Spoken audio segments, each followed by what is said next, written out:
Ito yung mga sinasabi ko na hindi napapag-usapan sa gym community, sa kahit anong mga business. Unique selling point or USP.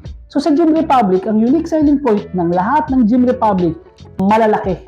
Sa ngayon, ang pinakamaliit na Gym Republic is 800 square meters. Hindi ka pipila.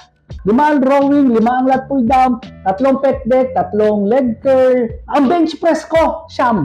3 flat, 3 decline, 3 incline. Alam ko, paborito mo yan. Price, mura siya.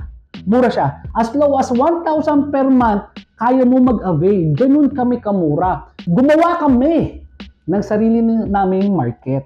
Wala kami sa Anytime, wala kami sa Gym Bakal, gumawa kami ng sariling market. May market sa gitna. Yung mga professionals na willing gumastos sa health nila pero hindi willing gumastos ng malaki. Tapos yung mga nasisikipan sa Gym Bakal, pwedeng yun din yung market namin.